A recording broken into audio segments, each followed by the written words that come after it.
Pagbasa mula sa unang aklat ni Samuel.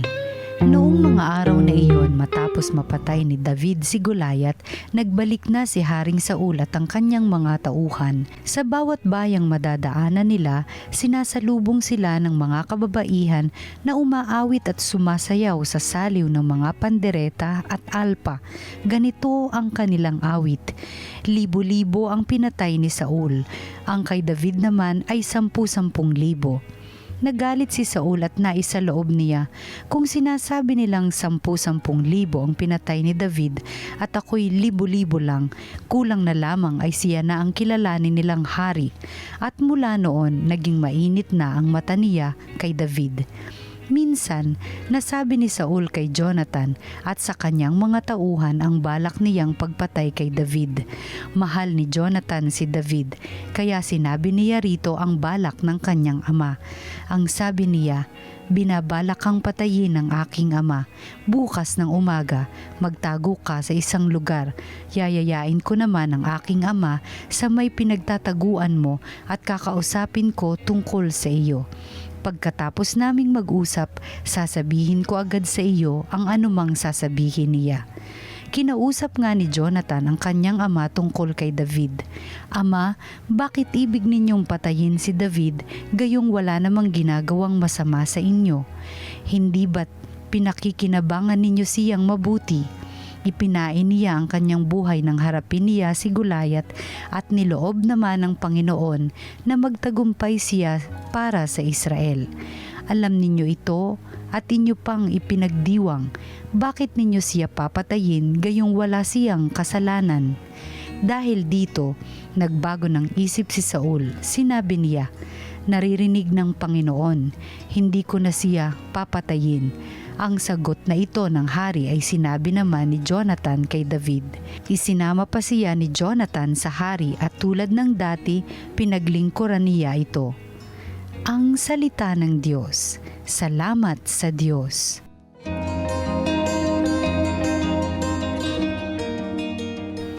May tiwala ako sa Diyos, hindi ako matatakot. Maawa ka, Panginoon, ako'y iyong kahabagan. Lagi akong inuusig, nilulusob ng kaaway. Nilulusob nila ako, walang likat, maghapunan. O kay rami nila ngayong sa akin ay lumalaban. May tiwala ako sa Diyos, hindi ako matatakot. Ang taglay kong suliranin nababatid mo ng lahat. Pati mga pagluha ko'y may talaan ka ng ingat. Kung sumapit ang sandaling ako sa iyo ay humibik, ang lahat ng kaaway ko ay tiyak na malulupig. Pagkat aking nalalamang Diyos ang nasa aking panig. May tiwala ako sa Diyos, hindi ako matatakot. May tiwala ako sa Diyos, pangako niya'y iingatan. Pupurihin ko ang poon sa pangakong binitiwan. Lubos akong umaas at may tiwala ako sa Diyos.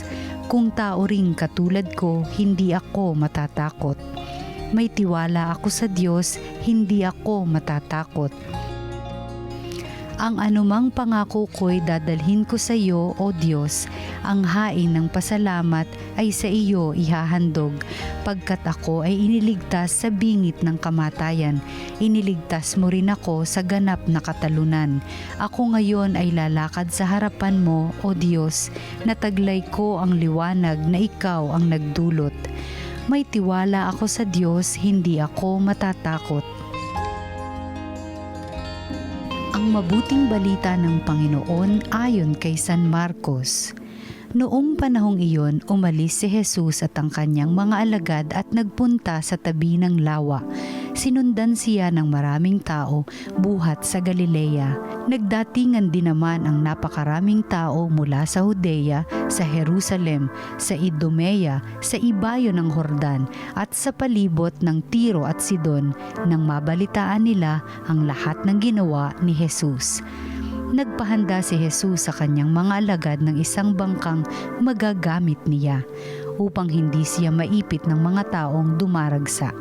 Marami na siyang pinagaling, kaya't pinagdumugan siya ng lahat ng may sakit upang mahipo man lamang nila. Bawat inaalihan ng masamang espiritu na makakita sa kanya ay nagpapatira pa sa harapan niya at sumisigaw, "Ikaw ang anak ng Diyos." At mahigpit silang pinagbawalan ni Jesus, ayaw niyang ipasabi kung sino siya. Ang mabuting balita ng Panginoon. Pinupuri ka namin, Panginoong Hesukristo. Magandang araw po mga ginigilo naming taga-subaybay. Tayo po ay nasa Huwebes sa ikalawang linggo sa karaniwang panahon. Aba, ano ho ang pakiramdam ngayon? Di ba ang lamig-lamig pa rin? No? Kaya pasensya na ho kayo sa aking boses ngayon dahil nga itong panahon na ito, katatapos lamang po ng December, hindi lang sa marami ho ang nagkakasakit dahil sa pagod. Ika nga ayan, sinisingil na tayo ng pagod natin dahil sa dami ng ginawa. Abay, parang bilang mga Kristiyano, Katoliko, alam ho natin na yun yung mga panahon na talagang maraming ginagawa. December, Advent, Christmas, simbang gabi, gift-giving, parties. Pero sana mga kapatid, ngayong bagong taon, wag nating hahayaan na tayo ay kainin lamang, pahinain lamang ng maraming mga activities sa mundong ito na malayo sa pinagagawa ni Kristo sa atin. Kaya magandang pagnilayan ho natin yon. Ngayong bagong taon ay Happy New Year pa rin ho sa inyo dahil kasisimula pa lamang ho ng bagong taon na ito. Ang tanong natin ay, ano kaya? Sabi natin ay, ano kaya ang bagong blessings na ibibigay ni Lord sa akin ngayon? Of course, we believe. Full of hope, full of trust and faith. Sabi nga nung last year, bago matapos ang taon, ilang araw pa lang na nakakaraan, sabi ng isang komentarista o isang news anchor, ang nakaraang taon daw ay napakagulo. Sa isip-isip ko nung mga nagdaang taon ho ba ay walang gulo rin? At ngayong bagong taon, definitely, hindi tayo magiging malaya sa anumang hirap, gulo at pagsubok sa buhay. Yung iba nga baka kapapasok ng bagong taon, may bagong pagsubok na. May bagong hirap, bagong gulo na tayong hinaharap ngayon. So, we're not sure, or maybe we are sure, we will not be free from any difficulties, problems, trials. Marami tayong pwedeng gawin ngayong bagong taon. Pero mga kapatid, kagaya ng ebanghelyo natin ngayon, si Kristo, napakaraming ginawa. Marahil alam ni Kristo na siya ay saglit lamang sa mundong ito.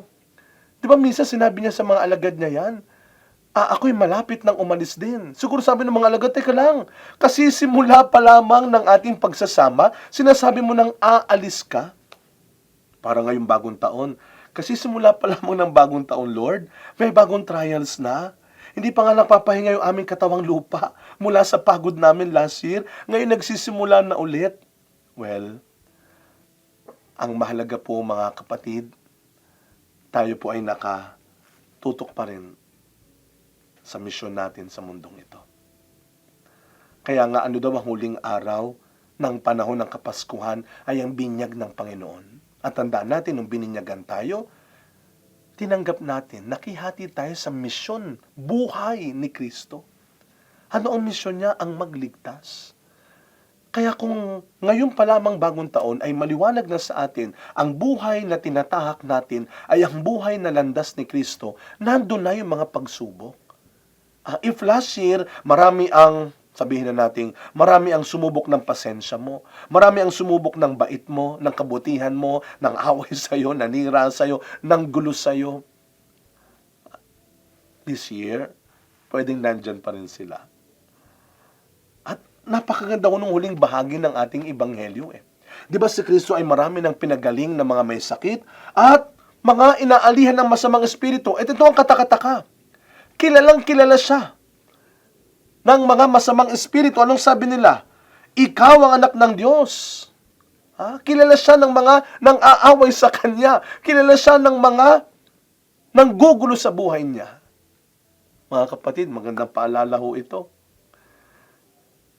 Ano man ang sabihin, gawin ng ibang tao sa atin, huwag nating hahayaan na masira ang pagkakakilala ng Diyos sa atin.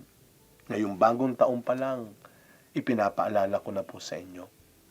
Sa mata ng Diyos, ang bawat isa sa atin ay nilikha niyang mabuti. Nilikha niyang mabuting tao. At ngayong bagong taon pa lamang, sa pagsisimula ng bagong taon na ito, ingatan natin ito. Panghawakan natin, ingatan natin, ipagtanggol natin ng mabuti ang angking kabutihan natin. Kilala tayo ng mga kalaban natin. Alam nila kung sino tayo. Alam nila kung anong kaya natin gawin. Alam nila na kaya mong lumaban ng patas, ng tama. Alam nila na kaya mo silang matalo. Alam nila na hindi ka nila pwedeng basta pabagsakin, sirain, at agawin sa Diyos. Alam nila yan. At dapat, ingatan mo yan. Ipaglaban mo yan. Kaya mga kapatid, sa araw na ito, baunin natin ang magandang paalala ng Panginoon sa atin. Sa bawat simula ng araw, hindi lang ng taon, taglay natin ang angking kabutihan, ang kapangyarihang meron tayo. At ano ang kapangyarihang meron tayo? Ito, madalas ko po itong sinasabi natin sa inyo. What you can do, it is your power. And what others can do to you, it is your choice. And yung others ay hindi lamang mga tao. Yung others ay yung mga pagsubok sa buhay natin. Yung pagkakasakit, pagkakaroon ng kahinaan, pagkakaroon ng kapintasan, pagkakaroon ng mga umuusig. Ito yung mga others. What you can do, it is your power. And what others can do to you, it is your choice. This year, be better, live better, and do better. Use your power. Your goodness is your power. Samahan niyo po ako sa isang maikling panalangin. Sa ngalan ng Ama, ng Anak, ng Espiritu Santo. Amen. Panginoong Hesus, maraming salamat po sa maraming pagpapatunay sa amin na Ikaw ay buhay at kumikilos sa mga pagkakataong iniligtas mo kami sa pagkakasakit, sa pagkakamali, iniligtas mo kami sa pagpatol namin sa mga nang-aaway sa amin at nananakit sa amin. Alam namin na kapangyarihan mo ang kumilos at nagligtas sa amin. At Panginoong Hesus, hinihiling po namin, gabayan, tulungan mo po kami upang araw-araw tularan ka namin, gayahin ka namin. Panginoong Hesus, palakasin mo kami. Dagdagan mo pa ang pananampalataya at kabutihan namin. Amen.